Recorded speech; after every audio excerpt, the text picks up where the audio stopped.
대만 3셀 시델리더 이문성 권사님께서 성경 봉독해 주시겠습니다. 오늘 우리에게 주시는 한 해의 말씀은 요한복음 17장 3절 말씀입니다.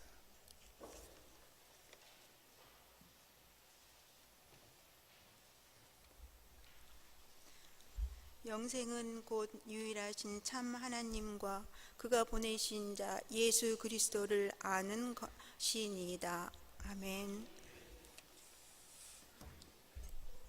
이제 정주영 목사님께서 나오셔서 영생은 무엇인가라는 제목으로 하나님의 말씀을 전해 주시겠습니다. 하나님 아버지 감사합니다. 오늘도 우리를 수요예배로 불러주시고 하나님 앞에 예배드리게 하시니 감사합니다. 이 시간 연약하고 부족한 종은 십자가 뒤에 감추시고 오직 성령의 역사하사 하나님의 음성만 듣는 귀한 시간 되도록 우리 주님 역사하여 주옵소서. 예수님의 이름으로 기도드립니다. 아멘. 고대로부터 인간은 불로장생에 대한 동경을 가진 존재입니다. 구약 전도서에서도 하나님께서는 사람들에게 영혼을 사모하는 마음을 주셨다고 했습니다.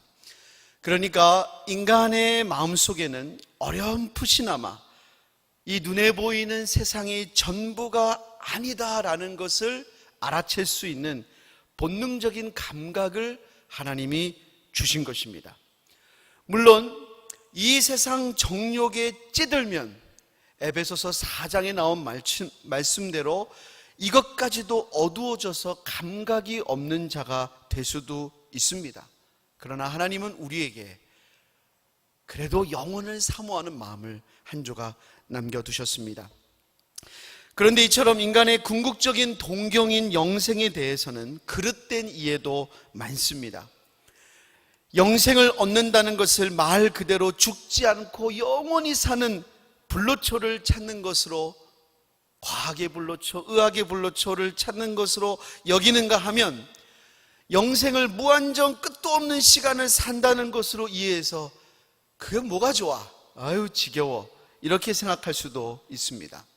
그렇다면 과연 영생은 무엇일까요? 요한복음은 영생이라는 단어가 가장 많이 나오는 복음서입니다. 오늘 본문을 비롯한 요한복음의 내용을 중심으로 영생이 무엇을 의미하는지를 살펴보도록 하겠습니다. 첫 번째로 영생은 하나님과의 화목입니다. 오늘 본문 요한복음 17장 3절 말씀을 다 함께 읽겠습니다. 시작. 영생은 곧 유일하신 참 하나님과 그가 보내신 자 예수 그리스도를 아는 것이니이다.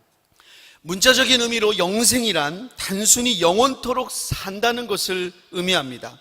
그런데 본문은 이 영생의 의미를 전혀 다른 차원으로 말씀합니다. 영생은 유일하신 참 하나님과 그가 보내신 자 예수 그리스도를 아는 것이다 라는 것입니다. 왜 영생이 하나님과 예수 그리스도를 아는 것을 의미할까요? 요한복음은 모든 생명의 근원이 바로 하나님과 그의 아들 예수 그리스도에게서 비롯되었다고 선언하고 있기 때문에 그렇습니다. 요한복음 1장 2절부터 4절 말씀을 우리 함께 읽겠습니다. 시작.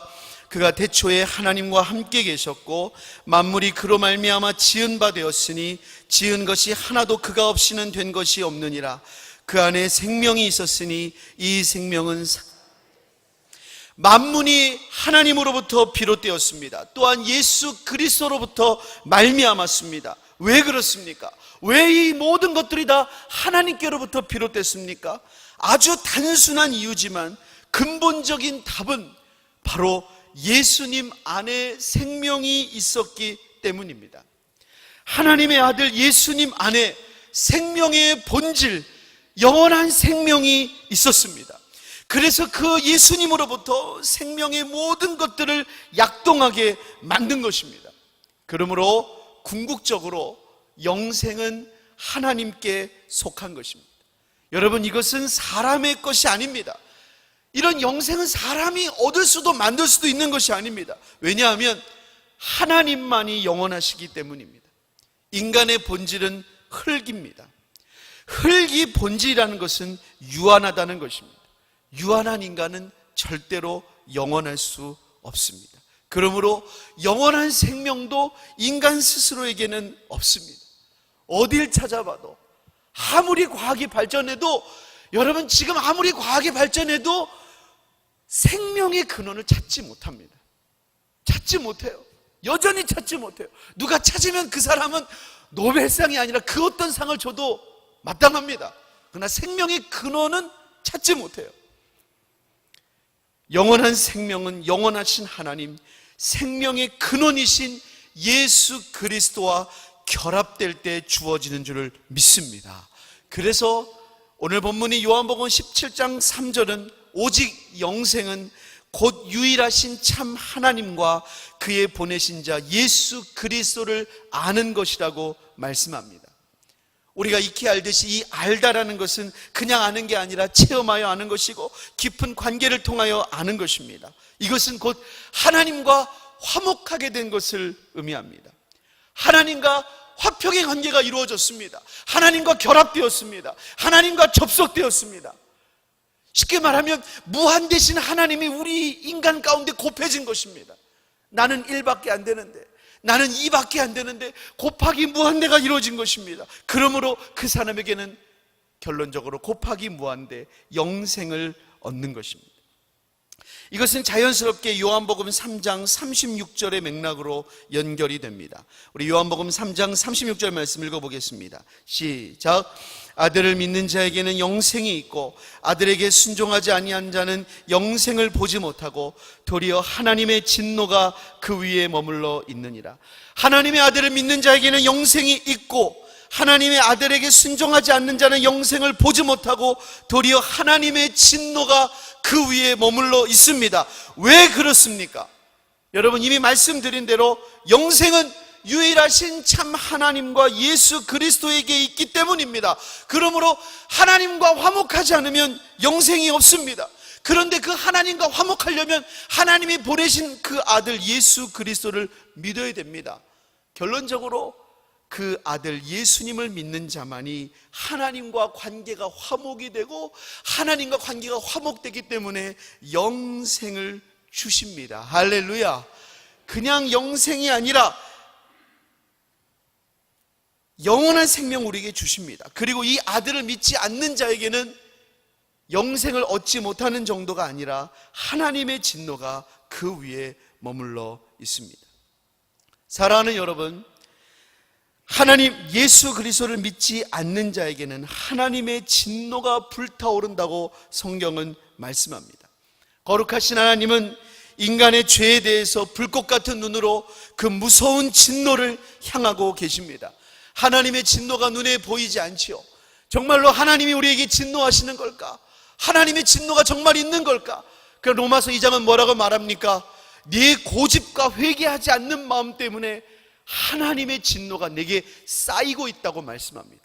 쌓이고 있다. 언젠가 하나님의 진노가 떨어지는 그날이 분명히 있습니다. 그런데 그 아들 예수 그리스도를 믿는 자는 예수님께서 우리 대신 그 무서운 하나님의 진노를 자기 육체에 받으셨기 때문에 우리는 그 대신 해방이 된 줄 믿습니다.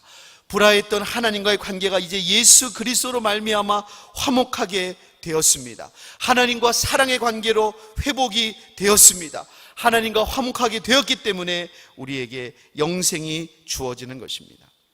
요한복음 5장 24절 말씀을 우리 함께 읽어보겠습니다. 시작. 내가 진실로 너에게 이르노니 내 말을 듣고 또 나 보내신 이를 믿는 자는 영생을 얻었고 심판에 이르지 아니하나니 사망에서 생명으로 옮겼느니라. 예, 맞습니다. 하나님과 그의 아들 예수 그리스도와 화목하게 된 자는 영생을 이미 얻었습니다. 할렐루야. 성경은요, 영생이 미래의 사건이 아니라는 거예요. 여러분, 영생은 나중에 얻는 것이 아닙니다. 여러분, 예수님을 믿고 하나님과 화목한 자에게는 이미 영생이 주어졌습니다. 여러분 믿으십니까? 왜 그러냐면 하나님이 영원한 생명이에요. 근데 그 영원한 생명인 하나님과 화목하게 됐으니까 그 하나님과 결합된 거예요. 그러므로 하나님과 화목하게 된 자는 이미 영생을 얻었다라고 성경은 말씀하고 있는 것입니다. 그래서 어떤 찬송가 작사가는 이렇게 고백했습니다. 예수 안에 생명이 있네. 주님이 빛이 되시네.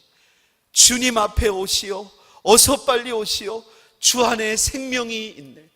예수님 안에 하나님이 주시는 영생이 있습니다. 지금 달려오면 그 영생을 맛보고 누릴 수 있는 은혜가 우리에게 열려져 있는 줄을 믿습니다. 할렐루야. 두 번째로, 영생은 완전한 해갈을 의미합니다.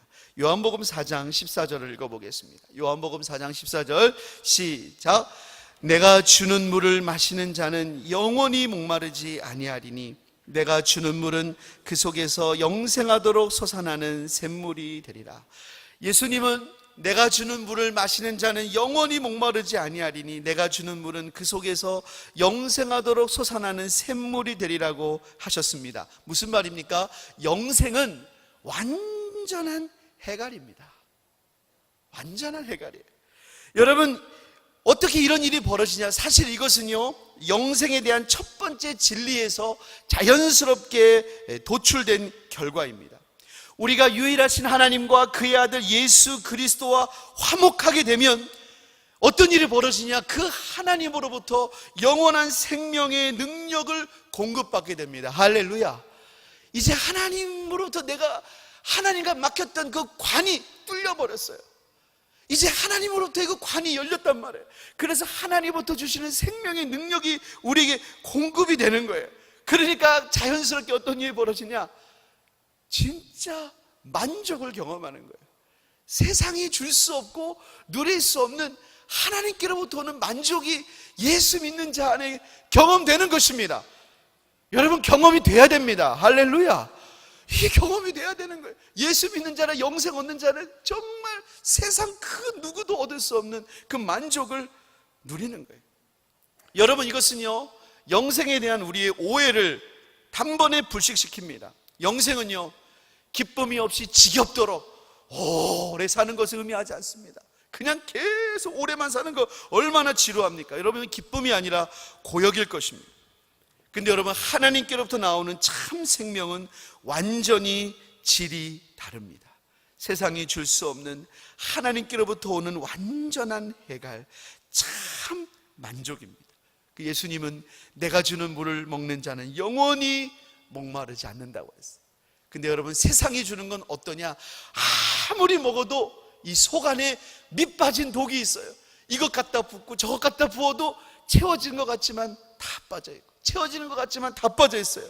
그러나 우리 예수님이 주시는 영원한 생물은 우리 속에서부터 솟아나는 그런 놀라운 샘물이 될 줄을 분명히 믿습니다. 찬송가 436장이 이걸 잘 표현하고 있어요.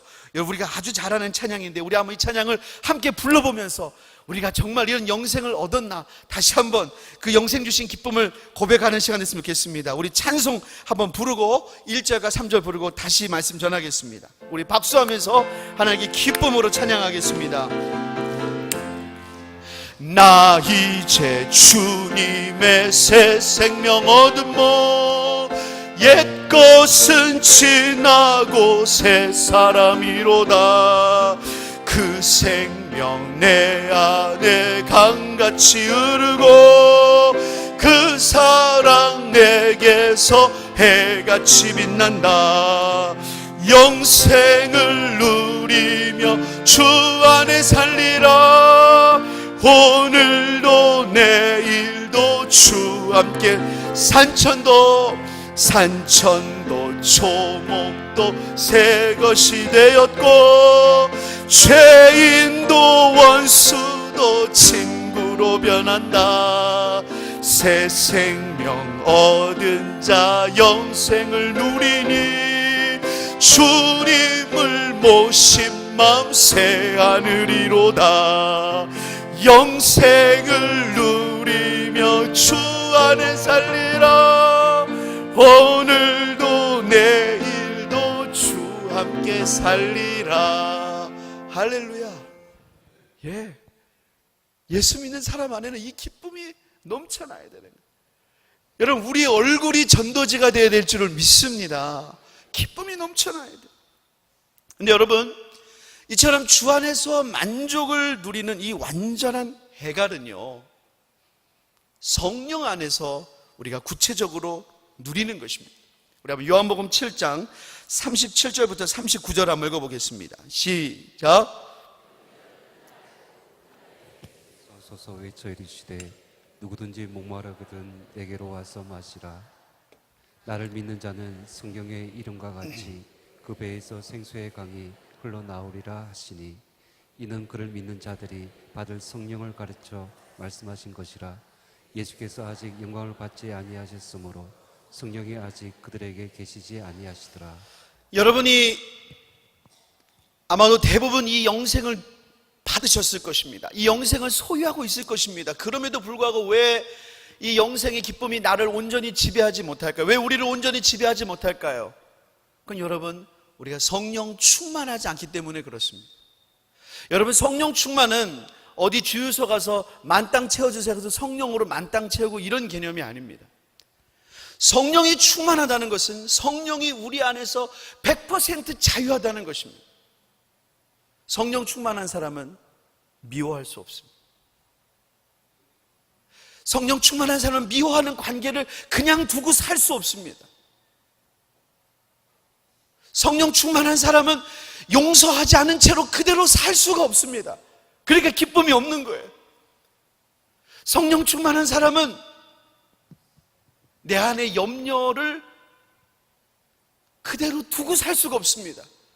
이 염려한다는 그 문제 자체를, 내가 어떤 것 때문에 염려하지만 정말 성령의 사람은 내가 어떤 것 때문에 염려하는 것뿐만 아니라 염려하는 내 자신을 놓고 염려해야 됩니다. 내가 성령님을 더 의지하지 못하기 때문에. 정말 성령의 사람은 성령님께 100% 순복하는 사람, 성령님께 나를 맡기는 것입니다. 그러면 어떤 일이 벌어지냐? 진짜 기쁩니다. 진짜 우리의 하나님의 나라와 평강이 우리를 다스리기 시작하시는 것입니다. 사랑하는 여러분, 성령을 따라 기도하시기를 주님의 이름으로 축복합니다. 성령을 따라 기도하세요. 성령 안에서 하나님이 주시는 말씀을 충만히 먹으세요. 올해 우리 목사님을 통해서 우리 온 성도가 말씀 가운데 푹 젖는 귀한 은혜가 선포됐습니다. 우리 하나님이 주신 귀한 장인 줄을 믿습니다. 여러분, 성령 안에서 정말 말씀 안에 푹 잠기시기를 주님의 이름으로 축복합니다. 여러분, 말씀을 막 읽다 보면요, 정말 어떤 일이 벌어지냐면 배가 부른 것 같아요. 배가 고픈데 정말 와 이렇게 꽉 채워지는 말씀을 읽다 꽉, 어떤 때는 말씀을 보다가 이야, 이게 놀라운데, 잠깐만, 이 말씀인데 여기서도 봤는데, 보다가 이게 또 여기, 어떤 때는 손가락을 막 이렇게 놓고 봐, 이렇게 놓고, 맞아, 다시 한번 볼까, 맞아, 이게 이렇게 연결돼, 이렇게 연결되지. 남들은 알 수 없는데 혼자서 마치 보석을 발견한 것 같은 행복에 빠져갑니다. 지금 밥을 먹고 있는 거예요. 영이 밥을 먹고 있는 거예요. 맞아. 저는요, 우리 모든 성도님들이 성령을 통해서 말씀을 읽고 기도하면서 우리 안에 기쁨이 하나하나 차오르기를 주님의 이름으로 축복합니다. 제가 권면을 하나 드리겠습니다. 너무 TV를 많이 보지 마시기 바랍니다. TV를 너무 많이 보면 기도의 세계가 죽습니다. 이게 본문과는 전혀 상관없는 적용인데 제가 이렇게 꼭 드리는 거, 너무 매체에 노출되어 있으면 기도 세계가 죽습니다. 기도의 줄이 잘 잡히지 않는, 조금 전혀 보지 않으면 안 되지만 절제하시고 기도와 말씀으로 정말 우리 교회 모든 성도들의 신앙이 리모델링 되시기를 주님의 이름으로 축복합니다. 마지막으로 영생은요, 말 그대로 영원한 생명입니다. 요한복음 6장 58절 읽어보겠습니다. 요한복음 6장 58절 시작. 이것은 하늘에서 내려온 떡이니 조상들이 먹고도 죽은 그것과 같지 아니하여 이 떡을 먹는 자는 영원히 살리라. 예수님은 자신을 하늘에서 내려온 떡이라고 하셨습니다. 그리고 이 떡을 먹는 자는 영원히 산다고 그랬습니다. 예수님은 믿는다는 것을 먹는다라고 표현했어요. 여러분, 여기 물이 있다는 것을 믿으시죠? 근데 여러분이 아무리 물이 있다는 걸 믿어도 먹은 저하고는 다릅니다. 그렇죠? 여기 귤이 있습니다. 귤이 참 맛있겠네, 참 노랗다. 아무리 봐도 그 귤을 입에다 넣는 것만큼 분명하진 않잖아요. 그래서 예수님은 믿는다는 걸 먹는다라고 표현했어요. 나를 먹어라 그랬어요. 이건 정말로 예수님을 믿는다는 뜻인 것과 같습니다. 이렇게 예수님을 믿는 자에게는 영원히 사는 영생을 주신다 그랬어요. 자, 그렇다면 우리가 예수님을 믿었습니다. 예수님을 먹었습니다. 그럼 여러분, 우리가 더 이상 죽지 않습니까? 그러나 그렇지 않아요. 요한복음 6장 54절 한번 읽어보겠습니다. 요한복음 6장 54절. 자, 읽습니다. 시작. 내 살을 먹고 내 피를 마시는 자는 영생을 가졌고 마지막 날에 내가 그를 다시 살리리니. 예수님은 자신의 살과 피를 먹고 마시는 자는 이미 영생을 가졌다고 그랬습니다. 그러나 영생을 가졌지만 내가 또한 마지막 날에 그를 다시 살린다고 그랬습니다. 다시 살린다는 건 여러분 무엇을 의미합니까? 육체적인 죽음을 피할 수 없다는 것을 전제하는 것입니다. 왜 영생을 얻은 우리가 얻었음에도 불구하고 죽을 수밖에 없을까요? 하나님 우리랑 지금 말로 장난치는 거 아니시잖아요. 영생을 얻었다면서요. 얻었으면 죽지 말아야 될 거 아니에요. 근데 왜 얻은 자에게 다시 살린다고 그렇게 말씀하십니까? 왜 그렇게 하시는 거예요? 이유가 있습니다. 히브리서 9장 27절을 읽겠습니다. 히브리서 9장 27절 시작. 한 번 죽는 것은 사람에게 정해진 것이요 그 외에는 심판이 있으리니. 죄를 범한 사람에게는 반드시 한 번 죽는 것이 정해진 사실이 되었습니다. 하나님께서는 선악과를 따먹으면 반드시 죽으리라 그랬습니다. 반드시 죽으리라 그랬습니다. 그리고 우리 인간은 선악과를 따먹었습니다.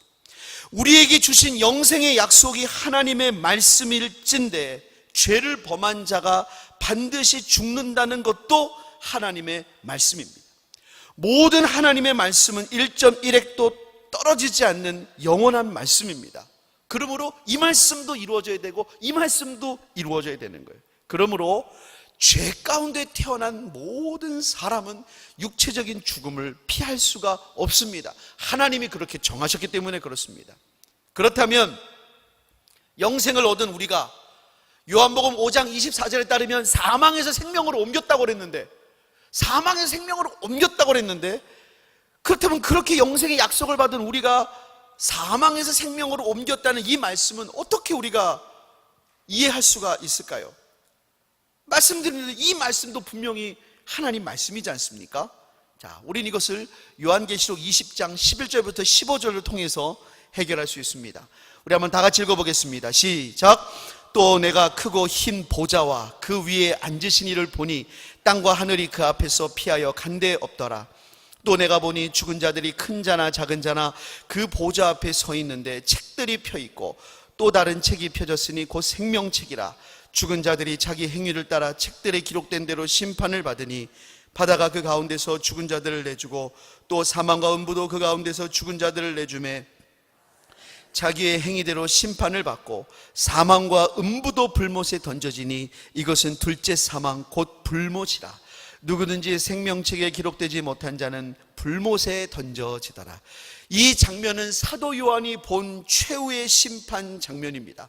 그때 크고 흰 보좌가 있고 그 보좌에 앉으신 이가 있었습니다. 그리고 모든 자들은 그 앞에서 심판을 받는 것입니다. 그래서 우리가 흔히 이 심판을 백보자 심판이라고 합니다. 이 하얀 보좌 위에 앉아있기 때문에 백보자라고 하는 것이죠.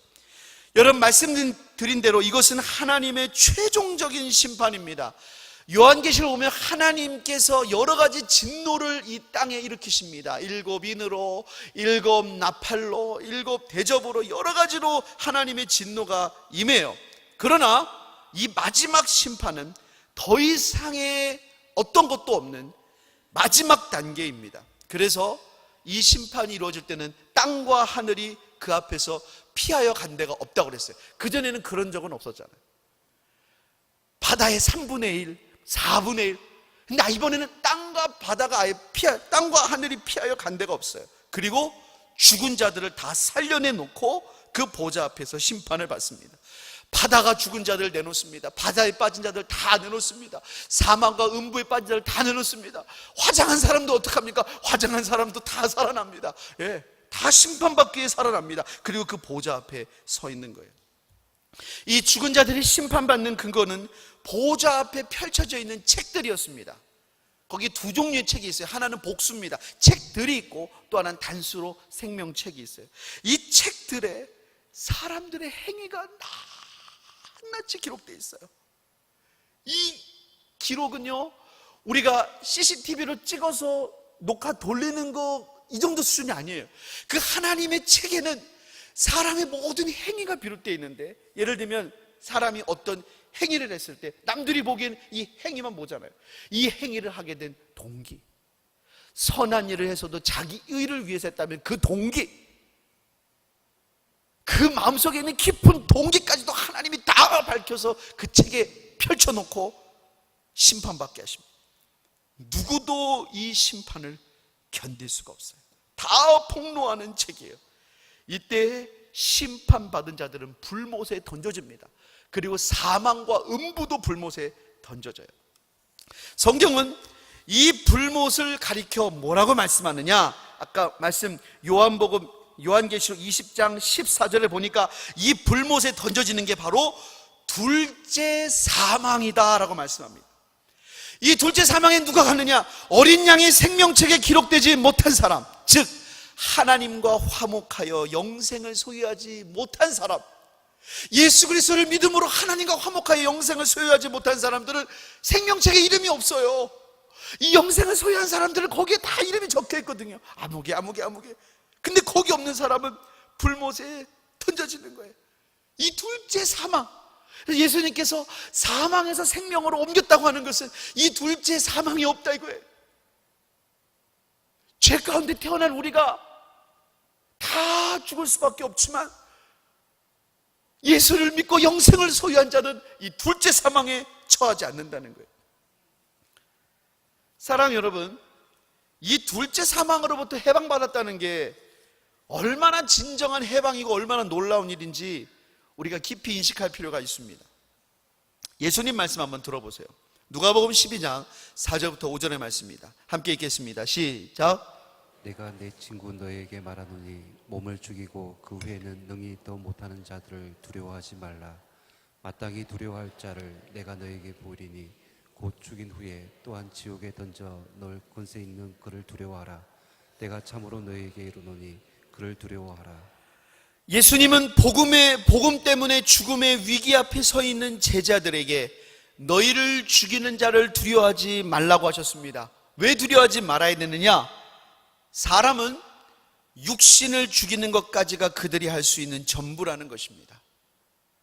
여러분, 이것이 위로입니까? 격려입니까? 용기입니까? 예수님이 죽지 않는다고 하신 적 없어요. 죽을 거야. 근데 죽는 것까지밖에 못한다. 우리 같은 경우는 아무리 위협해도 너 죽지 않아, 내가 지켜줄게, 이래야 될 것 같잖아요. 근데 예수님 뭐라고 하냐?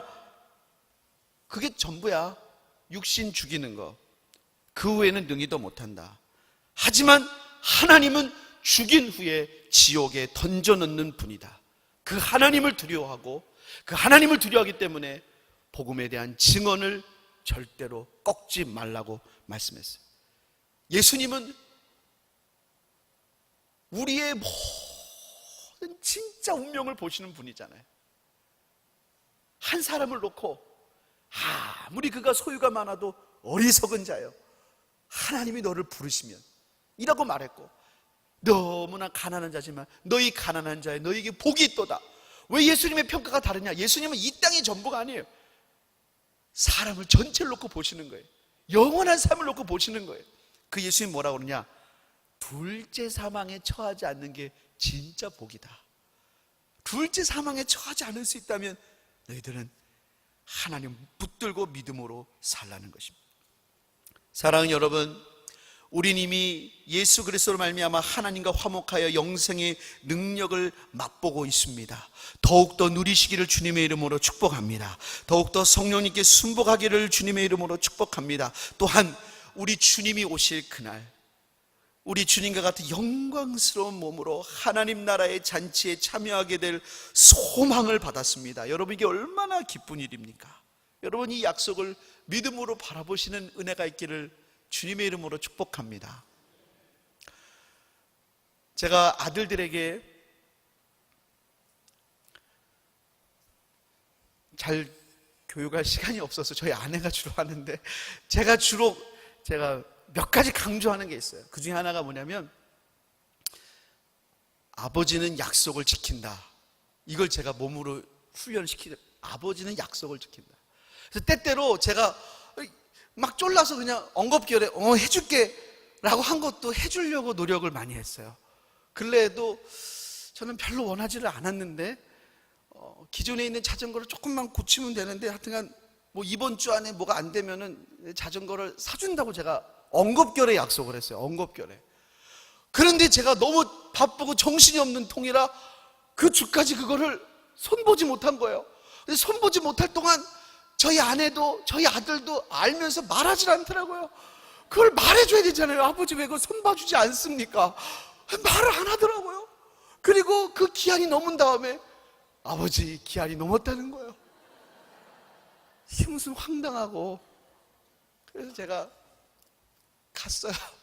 가서 제가 생각했던 거에 한 2배가 되는 가격을 주고 자전거를 사줬어요. 그렇게 한 이유는 뭐냐면, 아버지는 약속을 꼭 지킨다, 이거를 훈련시키는 거예요. 근데 여러분, 이게 뭐가 좋으냐면, 애들은 정기적으로 때를 부립니다. 뭐 생일 선물 이거 사주세요 막 벌써부터 막 사달라고 막 그래요. 근데 얼마 전에도 그러길래 그랬어요. 사준다. 아빠가 사주는 거 알지? 사줄게. 그 순간 때를 딱 그쳐요. 웃어요. 약속을 받았는데 진짜 받은 거라고 생각해요. 느꼈어요. 믿음이다. 믿음은 바라는 거의 실상이다.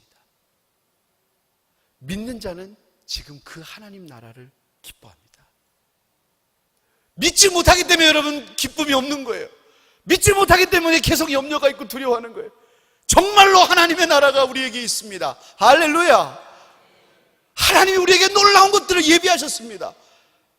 성령 안에서 믿는 은혜가 있기를 소원합니다.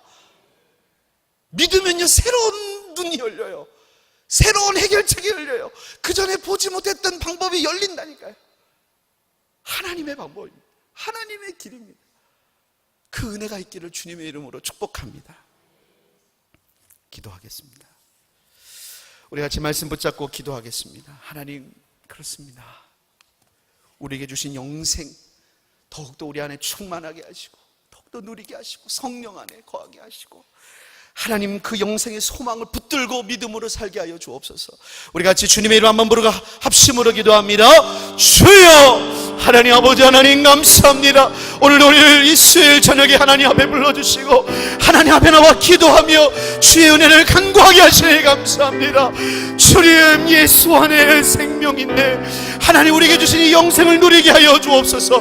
영생을 맛보게 하여 주시옵소서. 성령 안에 살게 하여 주옵소서. 오 하나님, 오 하나님, 오 하나님. 하나님, 앞이 막히고 뒤가 막히고 옆이 막히고 사방이 막히고 하나님, 그렇게 막혀도 하나님 우리가 쌓이지 아니하며, 하나님 우리가 사방으로 우리 삶을 당하도 답답하지 아니하고, 날마다 예수 죽인 것을 우리 몸에 짊어지면 예수의 생명도 우리 안에 넘쳐나게 하기 위함이라 하신 말씀대로 예수의 생명이 우리 안에 넘쳐나기를 원합니다. 하나님, 우리를 묶고 있었던 모든 좌절과 절망과 염려의 세력들은 예수의 이름으로 떠나가게 하여 주시옵소서. 오 하나님, 은혜 허락하여 주시옵소서. 우리나라와 민족을 위해 기도합니다. 특별히 평창 동계올림픽이 얼마 남지 않았습니다. 이번에 저 북한에서 오는 모든 선수와 응원단들이 예수 그리스도의 복음을 접하게 해주시고, 모든 열방 가운데 오는 자들이 주의 그리스도의 복음을 접하게 하여 주옵소서.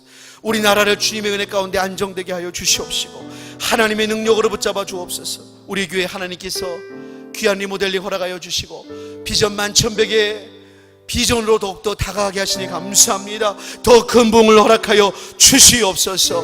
하나님, 우리의 신앙이 리모델링 되게 하여 주시고 더 많은 영혼들 오게 해주시고, 특별히 이번 주간 태신자를 작정하는 주간인데 모든 셀과 개인들이 작정하게 하여 주시옵소서. 오늘 하나님 앞에 주간 예배를 드리며 결단하는 우리 이교구 셀리더를 위해서 우리 다같이 합심으로 주님의 이름 한번 부르기도 하겠습니다. 주여, 하나님 아버지 감사합니다. 우리나라를 사랑하시고 하나님 은혜 주시고 함께 하시니 감사합니다. 이제 평창 동계올림픽이 얼마 남지 않았습니다. 하나님, 저 북한 하나님 온 열방에 주의 복음이 흘러갈 수 있기를 원합니다. 오늘 선수단이, 응원단들이 하나님, 이들이 나만의 문물만 보는 것이 아니라 주의 복음을 듣게 하여 주시옵소서. 성령이여 역사하여 주시옵소서. 온 세계 가운데 복음이 심기게 하여 주옵소서. 우리를 나라를 통해 하나님의 영광이 나타나게 하여 주시고 하나님이 이 땅 가운데 행하신 놀라운 일들을 보게 하여 주옵소서. 우리 교회를 사랑하시니 감사합니다. 아름다운 성전을 리모델링하게 하여 주시고 비전 만천백의 비전은 날마다 은혜 가운데 역사하시니 감사합니다. 하나님, 더 큰 부흥을 주옵소서. 세우신 담임 목사님 날마다 권능의 팔로 능력의 손으로 갑절의 영감으로 붙잡아 주시기를 원합니다. 건강을 지켜주시고 하나님, 가정을 지켜주시고 주님 은혜로 허락하여 주옵소서. 오늘 하나님의 주간으로 예배드리는 이교구 모든 셀리더를 위해서 기도합니다. 하나님, 모든 셀리더들이 하나님 앞에 헌신하며 나아갈 수 있도록 우리 주님 역사하여 주시옵소서. 우리 계속해서 한 번 더 기도하겠습니다. 우리 개인의 기도 제목을 가지고 하나님 앞에 기도합니다. 우리가 주님 앞에 나올 때 여러 가지 기도 제목 들고 나왔습니다. 우리 하나님 아버지 응답하시고 역사하여 주옵소서. 우리 같이 주님의 이름만 부르짖고 합심으로 기도합니다. 주여, 하나님 아버지, 하나님 주님 은혜 허락하여 주시옵소서. 하나님이여, 하나님이여 은혜 주셔서 아버지 하나님, 우리 여러 가지 개인의 문제 들고 왔습니다. 질병의 문제가 있습니다. 여러 가지 하나님 관계의 문제가 있습니다. 일터의 문제가 있습니다. 자녀들의 문제가 있습니다. 하나님 아버지 역사하시고 은혜 허락하여 주시기를 원합니다. 하나님, 우리 최인덕 집사님 주님 만져 주시옵소서. 하나님 아버지 고쳐 주시옵소서. 하나님 새롭게 하여 주시옵소서.